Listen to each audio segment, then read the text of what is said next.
Video games are a waste of time. I'm sure you've heard someone say this on the internet. Maybe it's a productivity content creator, or it's a former video game addict. But let me tell you something. It's essentially the same as spending your time watching YouTube, watching Netflix, or watching any other streaming platform of some sort.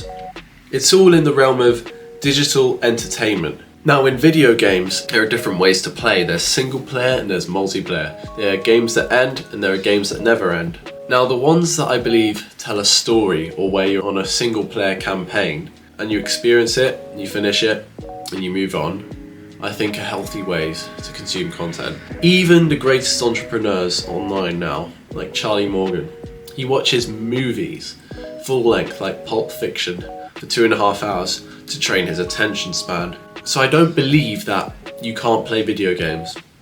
I believe there are some that fuel your creativity, that change your life. I'm sure many of you have had video games that have changed your life. For me, a particular series called Xenoblade Chronicles has changed my outlook on life, because it's a very philosophical game. It has religious aspects, it's got internal conflicts and things like that. More mature game, but it's not gritty, it's not like realistic. Well, I don't like realistic games, right? Because they're a video game. Why are they trying to be real? Like, just admit you're a video game. But some people are into that, and I respect that. The Xenoblade Chronicles series is weird and wacky, a wonderful world. That's the kind of creative outlet that I love. Now, everyone has their version of it, but there are some video games that are genuinely addictive, and I used to play them. For example, Grand Theft Auto, Rocket League, Fortnite, the competitive ones. They never end. They always hook you in with your attention. Attention is the new currency. And then they'll make you spend your one other form of currency, which is your money. It keeps you on. 1 hour sessions turn to 2, 2 hours into 4, 4 hours into 6. And before you know it, you're spending all day, every day on Fortnite. It's tough.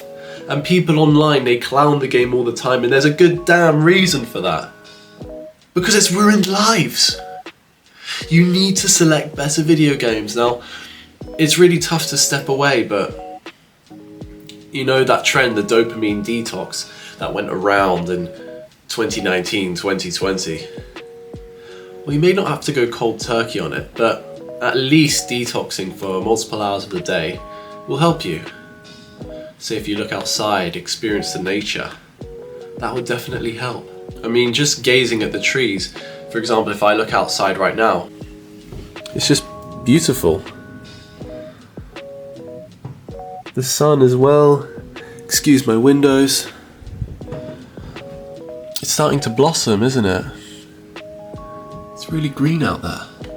Just watching the willows blow in the distance, watching the clouds blow by, looking at the sun. Not enough of you get enough sun, and you don't produce enough vitamin D. That's why you feel so depressed, because you're not actually getting the sunlight in, which gives you the vitamin D hormone. It's inauthentic, it's not a way to live. Replace your competitive multiplayer games with competitions outside. I'm sure you have some family, maybe a brother you want to wrestle with, or you could go for a run outside. You can also read a book, sat lying in the sun. Summer's coming up, so it's a great time to do so.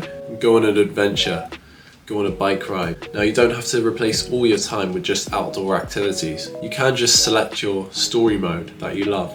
For me, I won't switch to another JRPG, Japanese role-playing game, because you don't want to oversaturate the amount of content that you consume that's in your mind. So that worsens the experience of the initial game, because you've seen so much before. It's selective, it's harsh, but it is the best way to consume a certain kind of digital content. So I don't mind what you do with your time, or what digital content you choose to consume. It doesn't matter, as long as you do it in a healthy amount. Now, I don't want to be generic and say, consume content in moderation, but it all comes down to that in the end, doesn't it?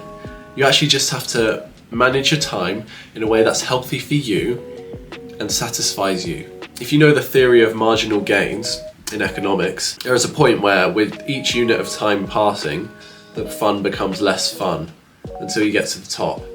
In fact, it might even be getting better, but you want to stop around here before the time spent on the game brings you no more enjoyment. So the enjoyment ceiling's here.